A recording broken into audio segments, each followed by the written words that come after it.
یہ جو رونق اور شور رہتا ہے، میرے اندر شہر لاہور رہتا ہے۔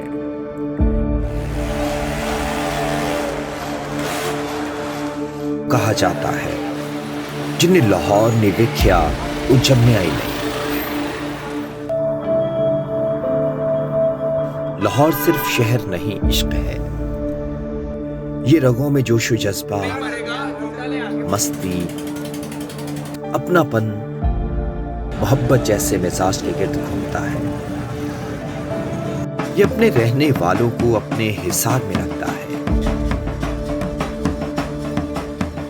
اس کی گلیاں، بازار، رونقیں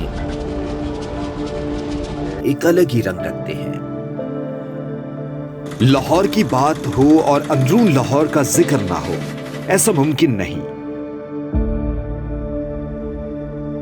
چاہے وہ لاہور کے دروازے ہوں یا مزارات، باغات ہوں یا اندرون لاہور کی گلیاں، لاہور کا ثقافتی رنگ یہاں کوٹ کوٹ کر بھرا ہے۔ جدھر کھانے کی بے شمار ورائٹی ہے، جدھر چھوٹی چھوٹی تنگ گلیاں ہیں۔ انہی گلیوں کی وجہ سے مشتاق احمد یوسفی نے کہا، اندرون لاہور کی گلیاں اتنی ہیں، اگر ایک طرف سے عورت آ رہی ہو اور دوسری جانب سے مرد، تو درمیان میں صرف نکاح کی گنجائش بنتی ہے۔ لاہور کی تنگ گلیوں میں 5 منزلہ گھر بھی ہیں۔ اکثر مہمانوں، دوستوں کو گھروں سے باہر تھڑوں پر بٹھایا جاتا ہے۔ لاہور نہ صرف کھانے پینے، سوغاتوں اور تاریخی مقامات سے مشہور ہے، بلکہ لاہور کی وجہ شہرت کچھ اور بھی ہے، اور وہ ہے ادب، آرٹ، فن اور فنکار۔ اندرون لاہور کے ارد گرد بہت سے شاعروں، فنکاروں کے پرانے گھر موجود ہیں۔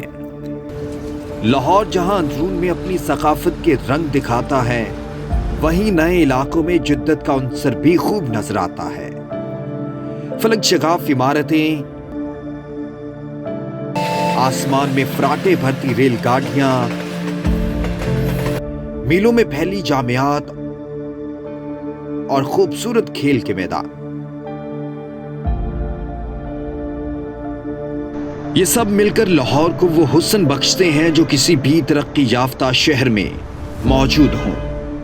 لاہور کی صحبتیں، سردی کی شامیں، بہار کا موسم، برساتیں، سب کا اپنا ہی سحر ہے۔ لاہور نہ صرف تاریخی اعتبار سے مشہور ہے، بلکہ جغرافیائی اعتبار سے بھی اہمیت کا حامل ہے۔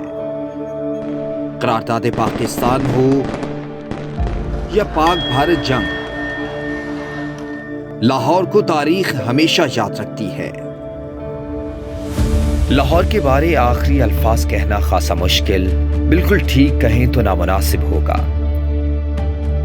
شاہی قلعہ، مینار پاکستان، اردو بازار، کس کا ذکر کیا جائے، کس کا نہ کیا جائے، ہر ایک کی اپنی مغناطیسی کشش ہے۔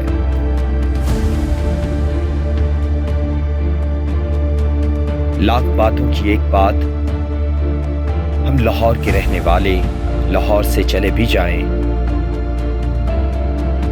لیکن پھر بھی ہم لاہور سے اور لاہور ہم سے ہے۔